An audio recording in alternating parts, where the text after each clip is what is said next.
Ladies and gentlemen, before our first dance, I've arranged some entertainment. Preston Whitmore III gestured toward the service entrance with his champagne flute, smirking at the pregnant black woman in the cheap black dress. Some of you might remember Tanya. She used to keep me company. His eyes dropped to her belly. I thought it would be amusing to let her sing one last time, before she gets too busy with her little situation. Laughter rippled through the ballroom. Phones came out. Someone whispered, "Is that the black girl who thought she could trap a Whitmore?" Another snorted, "Pathetic." 500 guests, crystal chandeliers, designer gowns worth more than her yearly salary. And Tanya Adams stood alone. No one defended her. Not one. But none of them knew this. The woman they were laughing at had spent 8 months writing a song about the man in the tuxedo. And in 11 minutes, she would open her mouth, and 500 people would forget how to breathe. 18 months earlier, Tanya Adams was just a girl with a voice and a dream that felt smaller every day.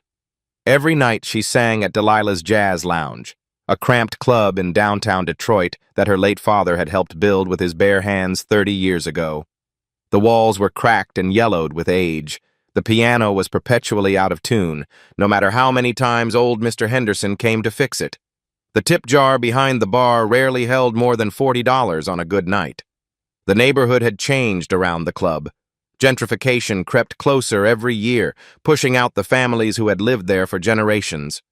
But Delilah's remained, a stubborn monument to a time when jazz meant something, when music was more than content for algorithms. When Tanya opened her mouth to sing, none of that mattered anymore. Her voice was the kind that made strangers stop mid-conversation and forget what they were saying. The kind that made grown men cry into their whiskey without understanding why. The kind that could fill every corner of a room without needing a microphone, as if the air itself wanted to carry her sound. She always wore her grandmother's locket, a small gold oval, tarnished with age, that she touched before every single performance without fail. Inside was a faded photograph of a woman with Tanya's same dark eyes and 5 words engraved in delicate cursive. "Sing the truth, even when it hurts." Her grandmother had been a singer too. Never famous, never rich. But she'd sung in churches and at funerals and at weddings for 50 years, and everyone who heard her said the same thing. That woman could make God himself weep. Tanya inherited that voice, and the locket, and the belief that music could change things. Every night after her last set, when the customers had stumbled home and the bartender was counting receipts, Tanya would sit in the corner booth with a cup of cold coffee and write in a small leather notebook. Song lyrics, unfinished verses, words she couldn't say out loud to anyone. That notebook would become the most important thing she ever owned. Preston Whitmore III walked into Delilah's Jazz Lounge on a Thursday night in October. He was slumming. That's what his Harvard Business School friends called it when they ventured into neighborhoods that smelled like reality instead of old money. They came in loud, already half drunk on expensive whiskey they'd consumed at some rooftop bar downtown. They ordered more whiskey they didn't bother to appreciate and laughed too loud at jokes that weren't funny. Preston didn't notice the club, didn't notice the photographs of jazz legends covering the walls behind the bar, didn't notice the history soaked into every water-stained ceiling tile. He noticed nothing at all until Tanya started to sing. She was performing Strange Fruit that night, Billie Holiday's haunting protest song. It wasn't a crowd pleaser. It wasn't meant to be. But Tanya sang it because her grandmother had sung it, and her grandmother's mother had sung it, and some songs needed to be remembered. Preston stopped mid-sentence, his glass frozen halfway to his lips. For 3 full songs, he didn't move, didn't blink. His friends kept talking around him, but he heard nothing except her voice. He didn't fall in love with her that night. Men like Preston Whitmore III don't fall in love. They acquire. They collect things that make them feel special. Rare watches, vintage cars, paintings by artists whose names they can't pronounce. A voice that could make a room stand still was simply another collectible. He wanted to own that voice. It took him 2 months to wear her down. Flowers delivered to the club every night. Gifts she couldn't afford to refuse. Promises wrapped in silk and delivered with a smile that seemed so genuine she couldn't see the calculations behind it. He told her she was beautiful. He told her she was talented. He told her he'd never met anyone like her in his entire life. And then he told her she was his secret. "You're my beautiful secret," he whispered one night, stroking her hair in his penthouse apartment that overlooked the city like a throne room. "I want to keep you all to myself." Tanya thought it was romantic. She thought it meant she was special, too precious to share with the world. It took her 14 months to realize it was a cage. He never introduced her to his family, never allowed a single photograph of them together, never held her hand in public or acknowledged her existence to anyone who mattered. She was always the shadow, never permitted near the spotlight. And he made her quit singing. "Why perform for strangers when you can sing just for me?" he said with that smile she once thought was charming. She didn't recognize the chains until they were already locked tight around her throat. Then she got pregnant. Tanya told him with trembling hands and eyes full of desperate hope. This would change everything, she was certain. He would finally introduce her to his family. They would finally be real. They would finally begin the life he'd been promising her for over a year. Preston's face went cold. "You actually thought this was going somewhere?" He laughed. Not a warm laugh, but the kind that cuts through flesh and bone. "Tanya, you were a phase. A palate cleanser before the main course. I'm marrying Clarissa Pemberton Hayes next spring. A senator's daughter, someone from my actual world." He slid a check across the marble table. $100,000. "Handle it, or keep it. I genuinely don't care which. But sign this NDA and disappear from my life forever." Tanya refused. And Preston Whitmore III made her pay for that decision every single day for the next 8 months. Her life collapsed piece by piece, as if invisible hands were dismantling everything she'd ever built. She lost her apartment. Preston's shell company, she later discovered, owned the entire building. Delilah's Jazz Lounge got hit with health inspection after health inspection. Anonymous complaints about noise violations, threats of closure that seemed to multiply like cancer. Every venue in Detroit suddenly had no openings for a pregnant black singer with no connections and no representation. She ended up working the night shift as a receptionist at a 24-hour medical clinic, answering phones and filing paperwork while her feet swelled and her back ached and her dreams gathered dust. But every night in her tiny studio apartment with the radiator that clanked and the neighbor who played television too loud, Tanya wrote, not letters she would never send, not diary entries full of self-pity, a song. About the man who called her his beautiful secret before turning her into his shameful problem. About the baby he refused to acknowledge. About the 14 months of whispered promises that meant absolutely nothing. About the nights she sang to the walls because no one else would listen anymore.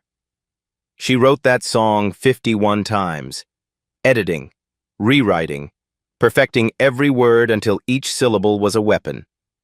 Then, 3 weeks before his wedding, Preston Whitmore III sent her an invitation. Not a real invitation to attend as a guest. A performance contract. $500 to sing at his wedding to Clarissa Pemberton Hayes, the senator's daughter. $500. The exact amount he had once tipped her, as a joke, the very first night they met at Delilah's. The note attached read, "I thought it would be nice to give you one last chance to sing, in front of people who actually matter." And that's when Tanya Adams realized something important. This wasn't just humiliation. This was an opportunity. The contract arrived on a Tuesday afternoon. Tanya sat at her tiny kitchen table, a folding card table she'd bought at a thrift store for $12, staring at the document like it might burst into flames. Her hands rested on her belly, feeling the baby kick against her palm. She was 7 months along now, and every movement reminded her of what was at stake. She almost threw the contract away, almost crumpled it into a ball and tossed it into the garbage can with the takeout containers and the unpaid bills. Almost. But something made her read the fine print first. Years of signing performance contracts at clubs and festivals had taught her to check every clause, every paragraph, every bit of legal language that promoters tried to slip past exhausted artists. And there it was, buried deep in paragraph 7, section B. Performer agrees to 1. Song selection of client's choosing, with the option of 1 additional song selection at performer's discretion, subject to venue acoustic limitations. Preston's lawyers were so arrogant, so confident in his absolute power over her, that they hadn't bothered to modify the standard entertainment contract. They had given her a weapon without even realizing it. She had the legal right to sing a second song, any song she wanted, and there was nothing Preston Whitmore III could do about it. The next morning, she found an envelope that had been slid under her door sometime during the night. No return address, no postmark, no signature. Just a single sheet of paper with 4 names written in careful, deliberate handwriting. Rebecca Moore, Lauren Mitchell, Jasmine Howard, Diana Torres. And below them, a single line that made Tanya's blood run cold. You're not the first, and you won't be the last. If you have the courage to sing, they will hear.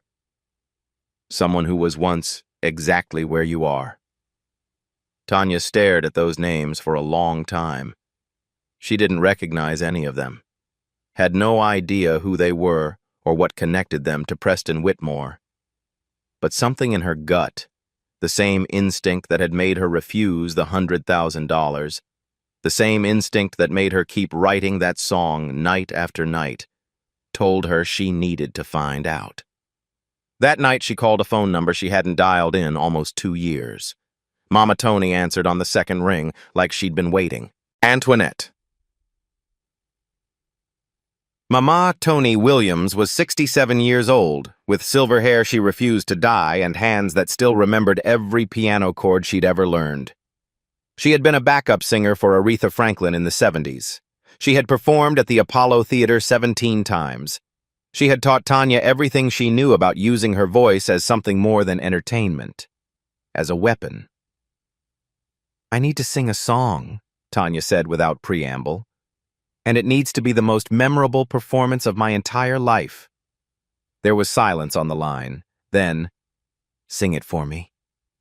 Tanya closed her eyes and sang the song she had written 51 times. When she finished, she could hear Mama Tony crying softly through the phone. Baby girl, the old woman finally whispered, that song is going to change everything. Are you absolutely certain you're ready for what comes after? Tanya looked at the paper with the 4 names. Rebecca, Lauren, Jasmine, Diana. She looked at her belly, feeling the baby kick again. I've been silent for 14 months, she said. I'm not being silent anymore. In the week before the wedding, Tanya Adams prepared for war.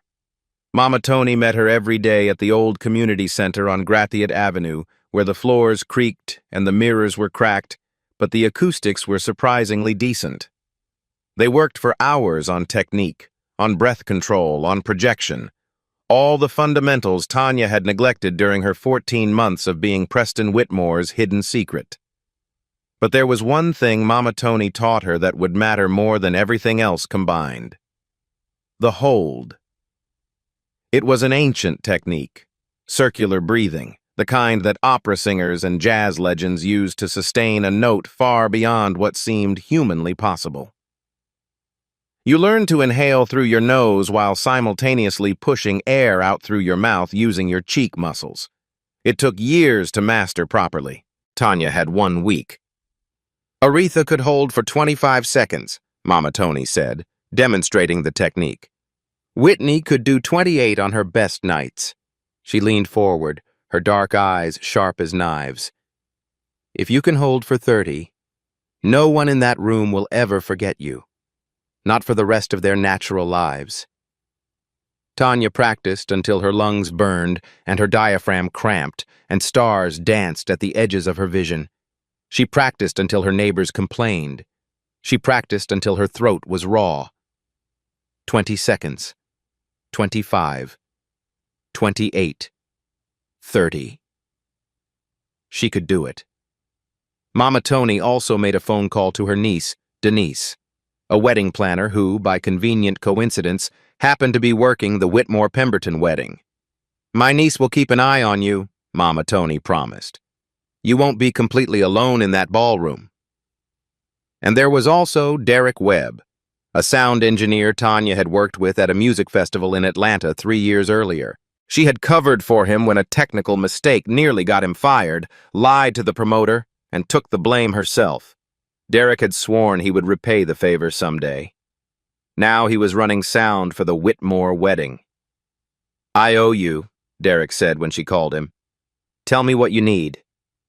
I need you to record everything that happens, every single second. And if anyone tries to cut my microphone—" She paused, choosing her words carefully. "Let it happen." "Let it happen? Are you sure?" "Trust me. I have a plan." The night before the wedding, Tanya stood alone in her cramped apartment. She opened her grandmother's locket with trembling fingers and placed a small folded piece of paper inside. The lyrics to her song, written in handwriting so tiny it was almost illegible. "If I forget the words," she whispered to her grandmother's photograph, "you'll remind me." She closed the locket, touched it to her lips, pressed it against her heart. Then she sang the entire song one final time, completely alone in the darkness of her apartment. When she reached the end, the final note, the 30-second hold that would make or break everything, the walls seemed to vibrate around her. The glasses in her cabinet rattled softly. She stopped, breathed, waited for her heart to slow. And for the first time in 8 months, Tanya Adams smiled. Preston Whitmore thought he was hiring a broken woman to humiliate in front of his wealthy friends. He was about to meet the storm he had created. The Whitmore estate was everything Tanya had expected, and somehow even worse. The main house sat on 47 acres of manicured grounds outside Detroit, a monument to old money and older privilege. The ballroom alone could have fit her entire apartment building inside it, with room to spare. 60-foot cathedral ceilings soared overhead, designed 2 centuries ago by architects who understood that sound was sacred. Crystal chandeliers hung like frozen waterfalls of light, each one worth more than she would earn in a decade. The flower arrangements, peonies and roses and orchids flown in from 3 different continents, totaled $2.3 million, and 500 guests looked at Tanya Adams like she was something unfortunate stuck to the bottom of their Italian leather shoes. She entered through the service entrance as instructed, past the dumpsters overflowing with catering waste, past the staff unloading cases of champagne that cost more per bottle than her monthly rent, past the security guards in their dark suits who smirked as she walked by, making no effort to hide their contempt. One of them muttered to another, "That's the entertainment? Thought this was supposed to be a classy event." Tanya kept walking. Her hand found the locket at her throat. In the storage room where they told her to wait, not a green room, not a dressing room, a literal storage room filled with cleaning supplies and extra tablecloths, she could hear the reception through the thin walls, laughter and clinking glasses and music from a string quartet, playing something elegant and completely soulless. The door opened without warning. Clarissa Pemberton Hayes stood in the doorway, framed by light from the hallway like an angel made of spite. Her Vera Wang wedding dress had cost $52,000. Tanya had looked it up online, torturing herself with the details. Every stitch was perfect. Every bead was hand-sewn. Clarissa's eyes swept over Tanya with the kind of look usually reserved for insects discovered in expensive food. "Oh my God." Clarissa turned to her bridesmaids with a delighted little smile, as if she'd just discovered something hilarious. "She actually came.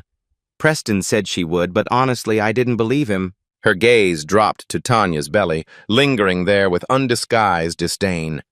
Poor thing, clearly someone didn't plan ahead. The bridesmaids giggled on cue, a chorus of trained cruelty. Tanya said nothing. She just touched her locket and waited for them to leave. At 7:47 p.m., they came to collect her.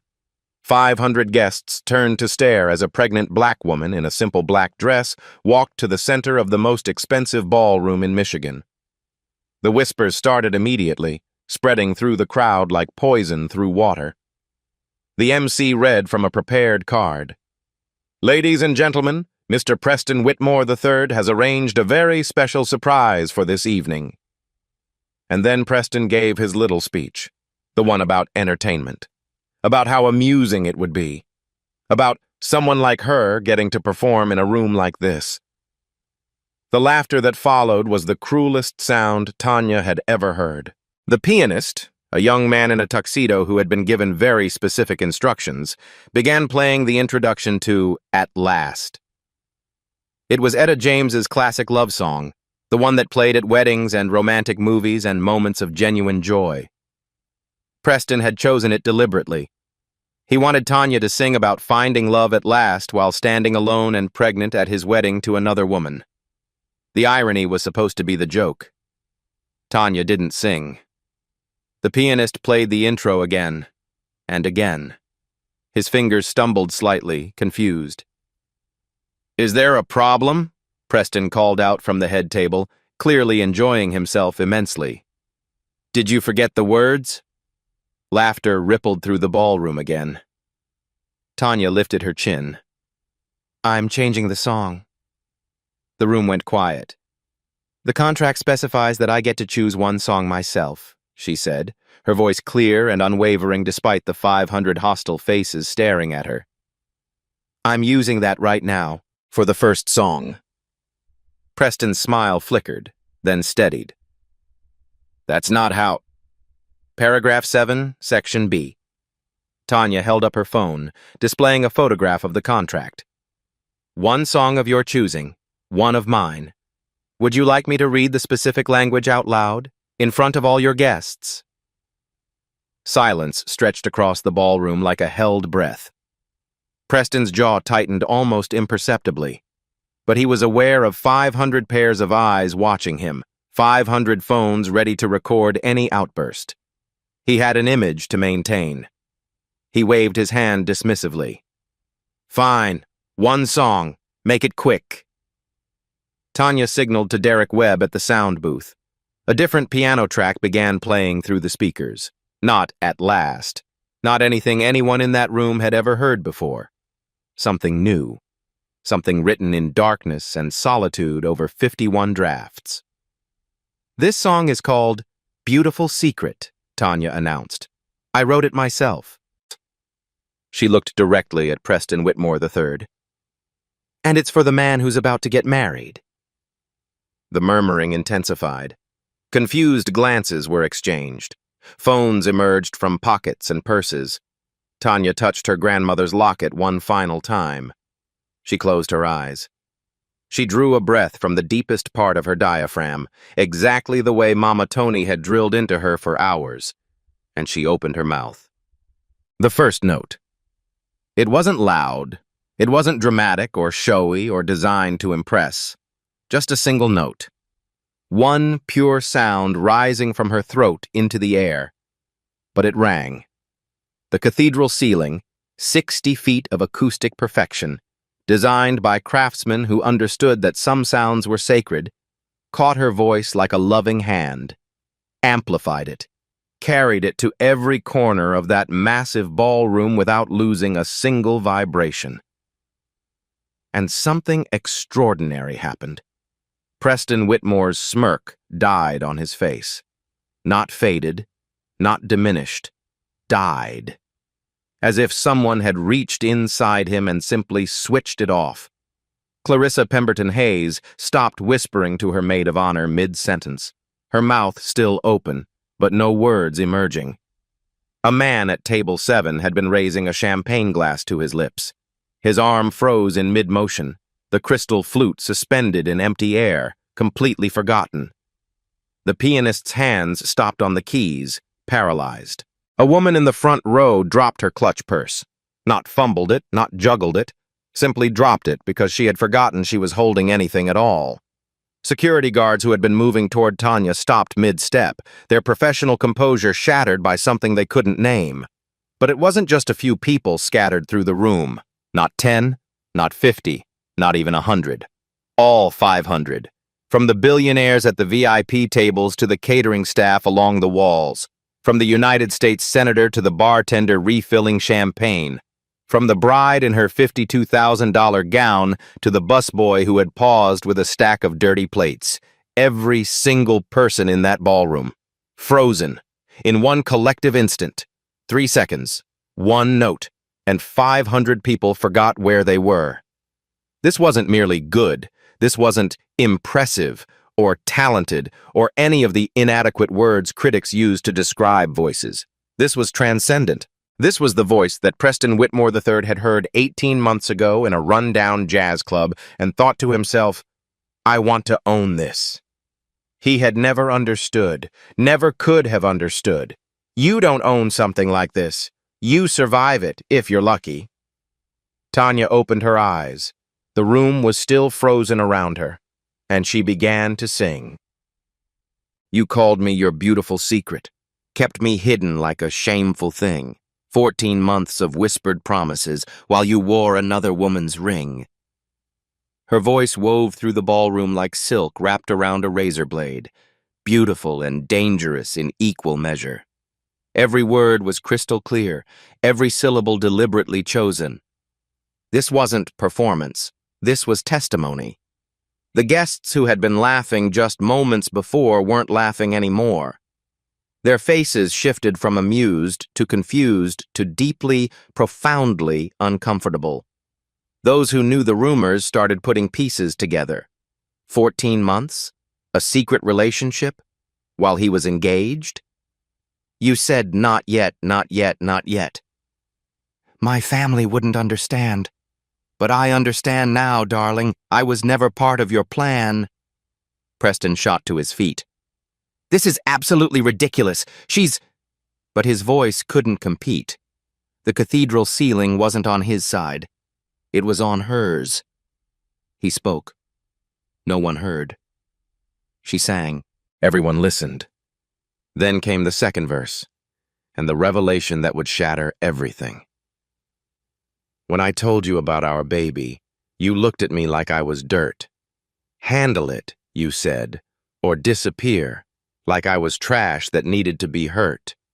You offered money for my silence, 100,000 for my shame. But some things can't be bought, darling. And now everyone knows your name. A collective gasp swept through the ballroom like a physical wave. 500 people had just heard, through a song, through a voice that seemed to resonate inside their very bones, that Preston Whitmore III had kept a secret girlfriend for 14 months, that she was pregnant with his child, that he had offered her $100,000 to make the problem disappear, that the baby was his. Clarissa shot to her feet so quickly her chair crashed backwards. Her wedding dress swept the floor as she spun toward Preston. Preston, is this true?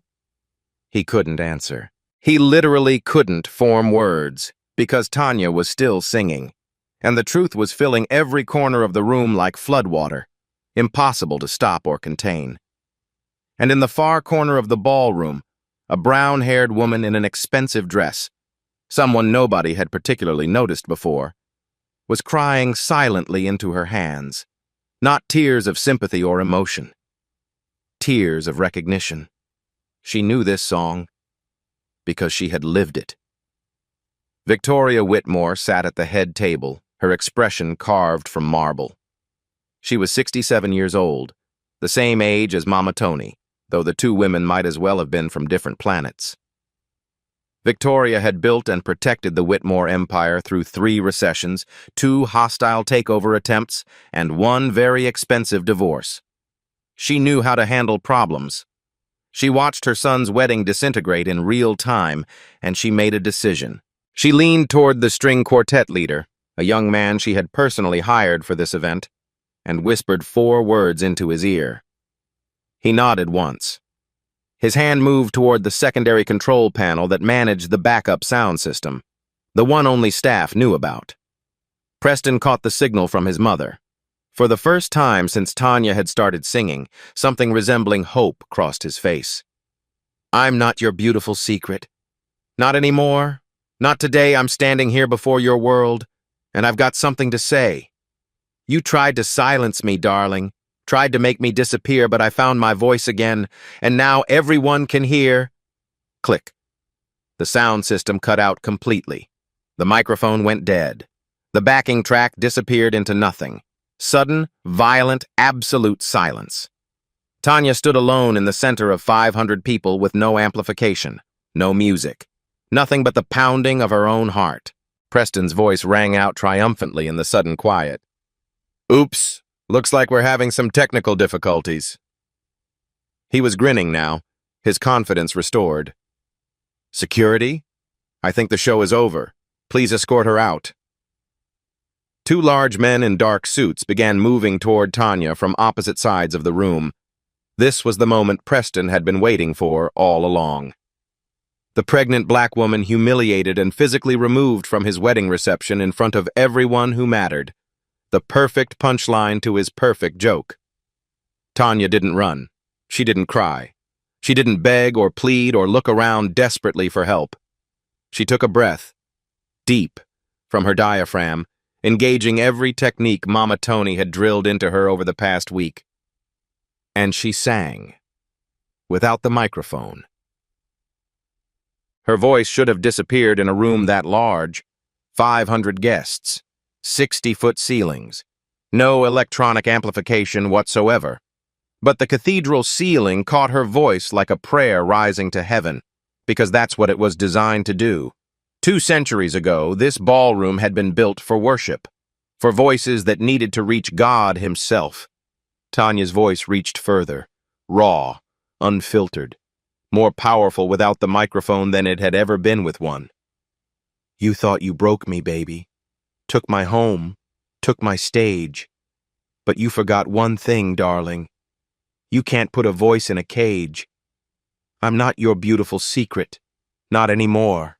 Not today. I'm standing here before your world, and I've got something to say." The security guards stopped moving, not because anyone ordered them to, but because 500 phones were now recording.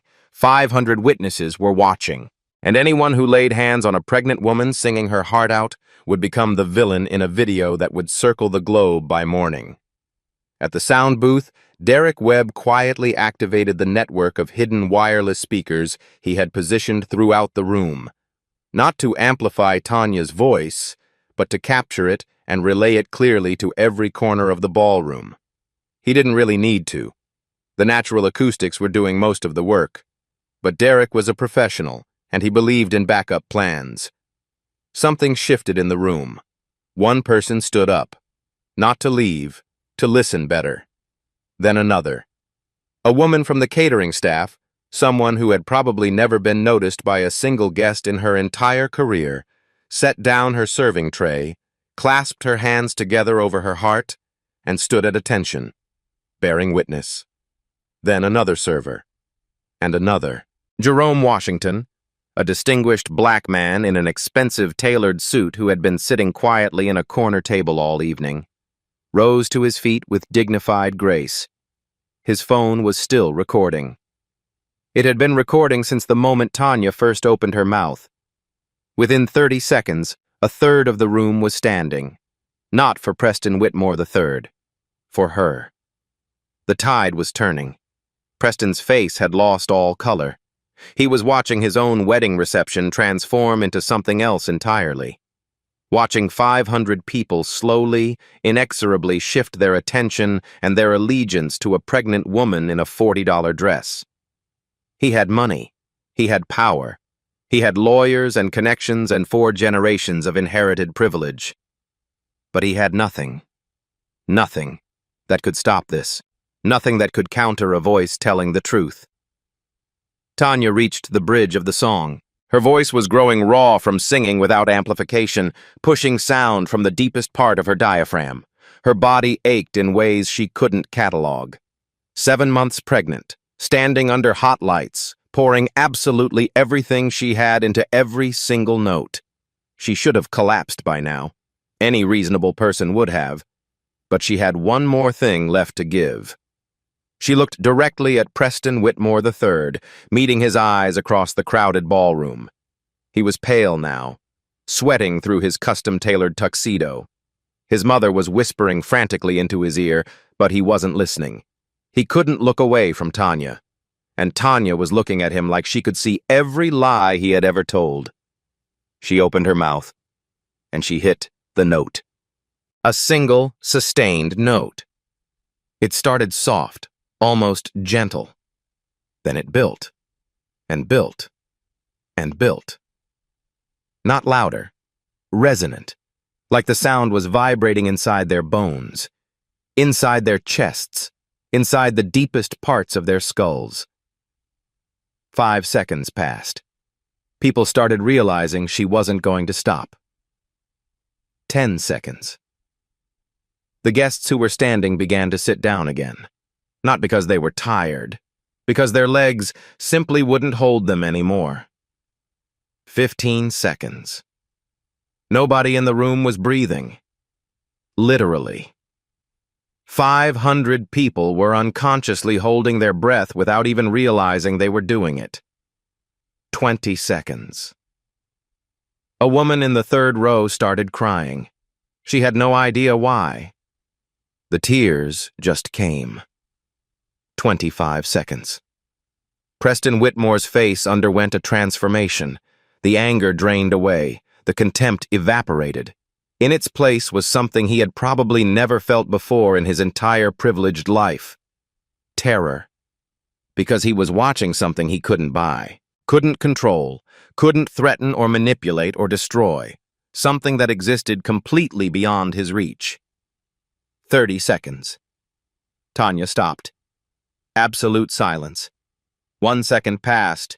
2, 3, 4, 5 full seconds of complete, total, breathless silence. Not a cough, not a whisper, not a single intake of air. Then someone in the back of the room gasped loudly, a desperate, drowning sound like a swimmer finally breaking the surface, and the entire ballroom exhaled at once. 500 people had literally forgotten how to breathe for 35 seconds. Tanya stood there in the center of it all, sweat-soaked, trembling, 7 months pregnant, but standing. And then the applause began. Not polite golf claps, not scattered appreciation, a roar. Not a third of the room, not half, almost everyone, even people who had been laughing at her 15 minutes ago. Even people who had come as Preston's personal guests. They weren't standing because they supported her cause. They weren't standing because they had suddenly developed moral convictions. They were standing because their bodies gave them no other choice. That was the power of the voice. For 2 solid minutes, the applause refused to stop. Tanya stood at the center of the ballroom, one hand resting on her belly, tears streaming freely down her face. But she wasn't crying from sadness anymore. She was crying because for the first time in 18 months, she had been truly heard. Preston Whitmore III was no longer at the head table. He had retreated to a far corner of the room where Clarissa was screaming at him, her $52,000 wedding dress bunched in her trembling fists. The words, secret and pregnant and how could you, echoed through the chaos. Senator Harold Pemberton, Clarissa's father, a man who had built his political career on family values and moral integrity, stood nearby with his phone pressed to his ear, his face the color of old granite. He was already calling his lawyers. Victoria Whitmore remained seated at the head table, absolutely motionless, staring at Tanya with an expression that defied interpretation. And then Preston grabbed a microphone from the DJ booth and strode toward the center of the room, his voice cutting through the lingering applause like a machete. Okay. He forced a laugh that sounded almost convincing. Very impressive. She's clearly got some talent, I'll give her that. But let's all remember, this is a performance, people. Entertainment. She's a singer. She gets paid to be dramatic. He spread his hands in a gesture of wounded reasonableness. Nothing in that song is real. These are the fabrications of a disturbed woman who couldn't accept that our brief relationship was over. That's when Denise stepped forward. Mama Tony's niece, the wedding planner who was supposed to be watching out for Tanya, the inside woman who was supposed to be her ally. She was holding a manila folder. Actually, Denise said, her voice cutting cleanly through the murmurs, I can confirm some things. Tanya's heart surged with desperate hope. An ally. Finally. Someone on her side with actual evidence. I have documents, Denise continued, moving toward the center of the room. Proof about Tanya and Preston. Tanya nearly smiled through her tears. Denise, thank you. Thank you so... But Denise didn't hand the folder to Tanya. She handed it directly to Preston. Here's everything she has, Denise said, her voice cold and professional. All the messages she saved, the photos she kept hidden. I copied them from her cloud storage 2 weeks ago. She turned to face Tanya, and there was nothing in her eyes but calculation. Did you really think I was on your side? Preston hired me 6 months ago.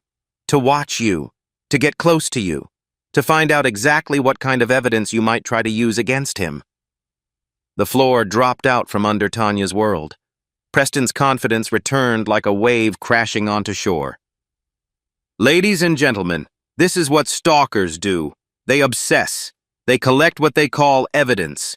They construct elaborate narratives to support their delusions. He held up the folder like a trophy.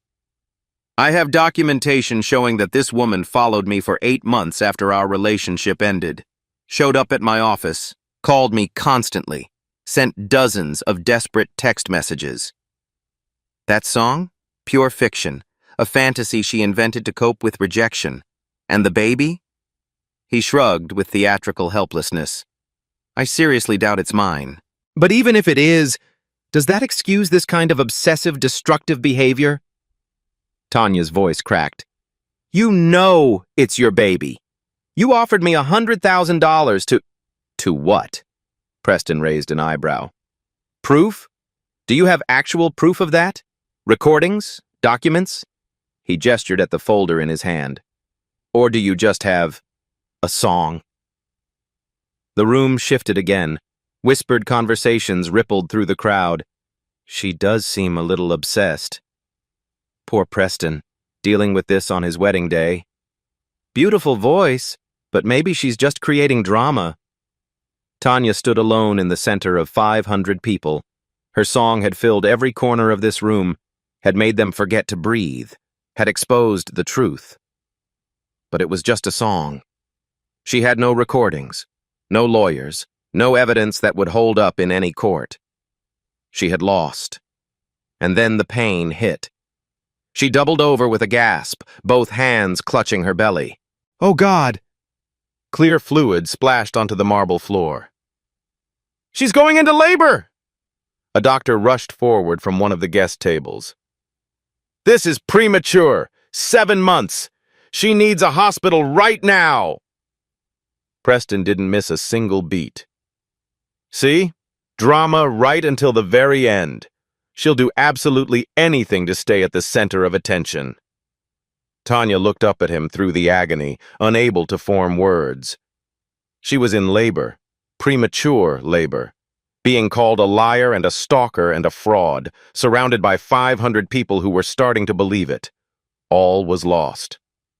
In the chaos of the moment, a single voice cut through everything. She's not lying. Every head in the ballroom turned. Rebecca Moore was on her feet.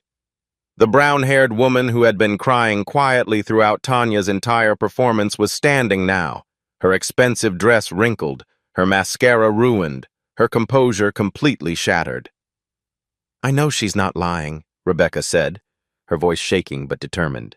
Because that song, I've heard it before. Preston's face went the color of old chalk. Rebecca, sit down. This isn't— No! She stepped forward, moving toward the center of the room. Tanya sent it to me 2 weeks ago, because she did her research, because she found my name. She turned to address the entire assembled crowd, 500 pairs of eyes fixed on her. My name is Rebecca Moore. 3 years ago, Preston Whitmore told me I was his beautiful secret. Those exact words. When I got pregnant, he gave me $150,000 and a non-disclosure agreement. I signed it. Her voice cracked. I had a miscarriage 3 weeks later. I've never told anyone the truth about what happened. Until tonight. She looked directly at Tanya, who was doubled over in pain, but still listening. When I heard your song, I heard myself. Every single word. Gasps rippled through the ballroom like shockwaves. Another woman stood up. Blonde, mid-30s, wearing a designer dress that probably cost more than Tanya's monthly rent. My name is Lauren Mitchell. Her voice was steadier than Rebecca's, but carried the same weight of long-suppressed truth. 2019. Same pattern. You're my beautiful secret. Same NDA. $200,000. Another woman rose. Black, early 40s. Distinguished. Jasmine Howard, 2017. He told me he loved me more than he'd ever loved anyone. His lawyers threatened to destroy my career in arts administration if I ever breathed a word. And another, Latina, 30s, hands trembling at her sides. Diana Torres, 2021.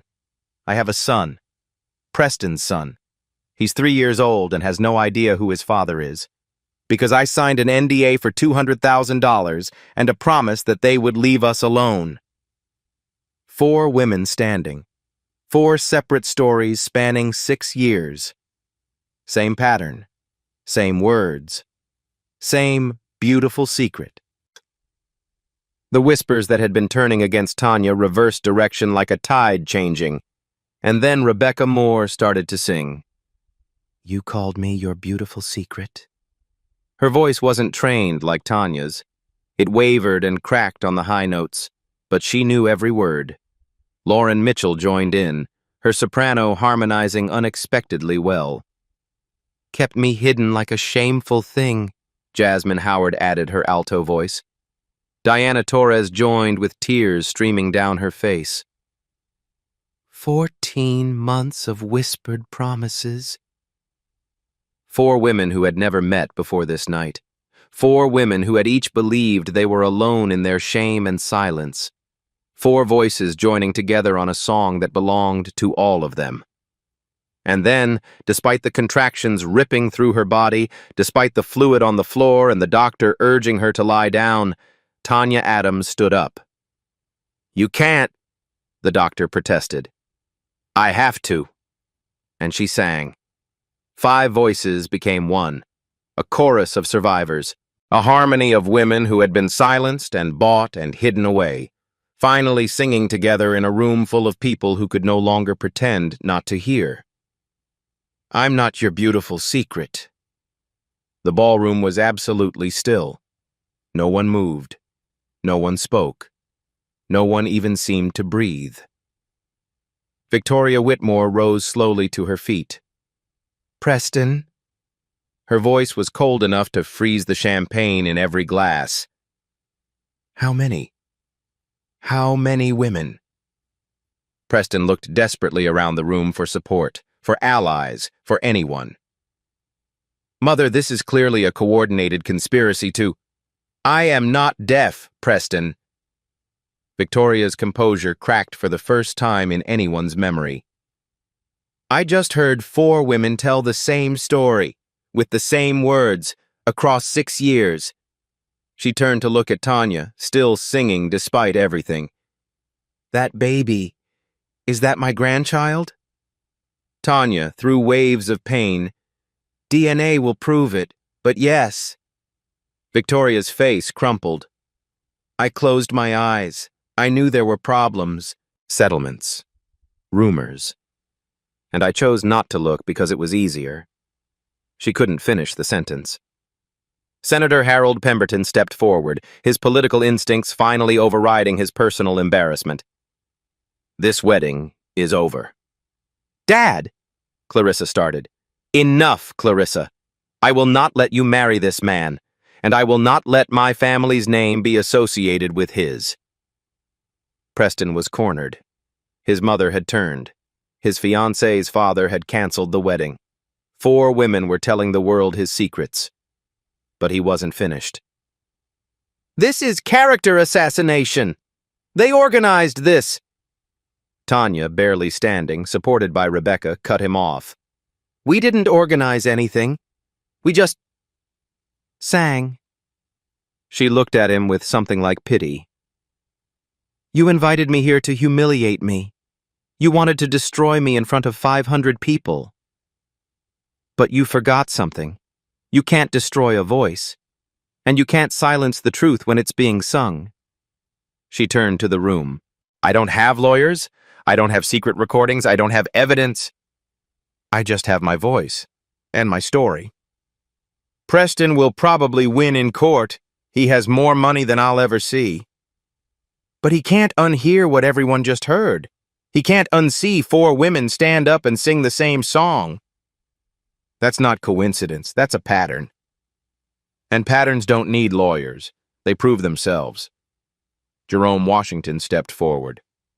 "My name is Jerome Washington, music producer. Before that, investigative journalist." He held up his phone. "This video is going everywhere by morning. Tanya's performance. The 30-second note. The 4 women. Preston Whitmore has lawyers, but the internet doesn't need lawyers."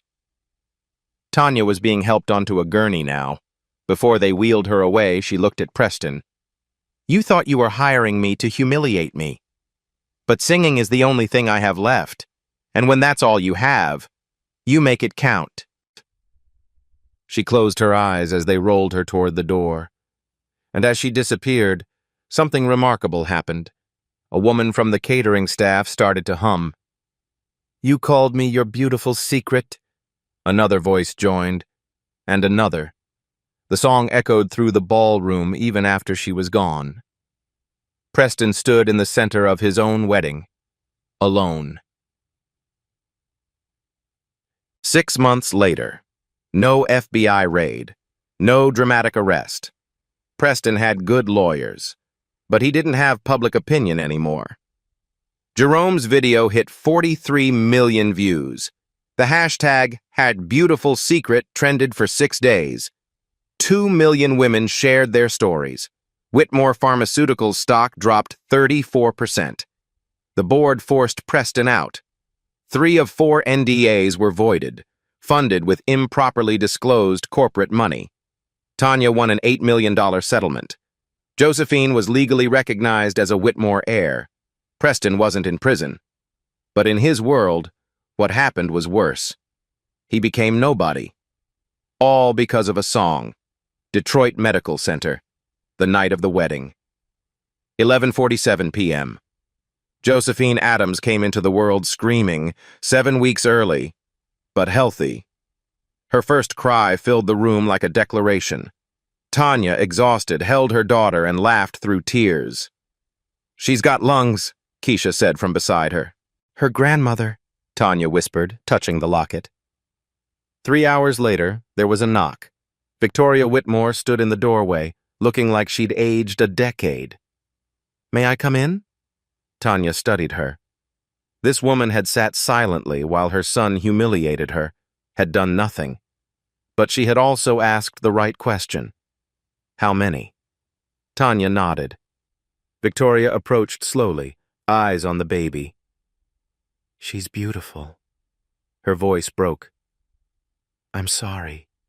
For my son. For what he did to you. To all those women. I knew there were problems, rumors, settlements. I chose not to look. That was wrong." Tanya looked at her daughter, then at Victoria. "Sorry doesn't change what happened." "No, it doesn't. But you can change what happens next." Victoria's eyes met hers. "What do you mean?" Josephine deserves to know her family, the good parts. Tanya held her daughter closer. Be a grandmother. A real one. Be present. Victoria's composure broke. Tears streamed down. I will. I promise. Amnam. 1 year later. Billboard Women in Music Awards. Breakthrough Artist, Tanya Adams. Tanya walked onto the stage in gold, her grandmother's locket gleaming. In the front row, Victoria held 1-year-old Josephine, clapping tiny hands. Tanya took the microphone. This album, Beautiful Secret, the Delilah Sessions, was recorded at my father's jazz club, where a man once sat and thought he could own my voice. He couldn't. The song I sang that night, I wrote it alone, in the dark, not knowing if anyone would hear. But 4 women stood up and sang with me. So here's what I want to say. If you have a story to tell it, in your voice, your way. You never know who's listening, or who might stand up and sing with you. Later that night, Delilah's Jazz Lounge. The club had been restored. Victoria had funded it. Tanya walked onto the small stage, the same stage where she'd sung before Preston ever walked through the door. The audience was small. Mama Tony, Keisha, Derek, Rebecca, Lauren, Jasmine, Diana, Victoria with Josephine asleep in her arms. In the corner, where Preston used to sit, an empty chair. Tanya touched her locket. Inside, her grandmother, Josephine, and the folded lyrics. She closed her eyes, and she sang. Preston Whitmore III had $4.2 billion, 17 lawyers, media connections. Tanya Adams had a voice. Preston thought a voice was entertainment, something you could buy, control, silence. He was wrong. A voice, when it carries truth, cannot be silenced, cannot be bought, cannot be turned off. Tanya didn't have evidence for court. No recordings, no investigators. She had a song, and that song was enough, because 500 people heard it, saw 4 women stand up and sing the same words, felt the truth in their bones during those 30 seconds when nobody breathed. That's power money cannot buy. That's the power of a voice. So I have to ask, if you had one song to tell your story, what would you sing about? That note, 30 seconds. Do you think it's possible? Or have you gone back to count? And do you think Victoria deserved forgiveness? She knew. She looked away. Does helping now make up for silence then? Tell me in the comments. I read every one. One more thing, for sharp-eyed viewers. At minute 6, when Tanya touches her locket before singing, look at her lips. She's whispering. That's the lyrics, folded inside the locket. And at minute 12, when the note begins, count it, 30 seconds. But watch Preston's face. Around second 25, he stops looking angry. He starts looking terrified, because he realizes there's nothing he can do. Some things are bigger than money. If this story made you feel something, if you held your breath imagining that note, hit like. Share it with someone who needs to remember their voice matters. Subscribe. This is where underdogs sing and win. See you in the next one.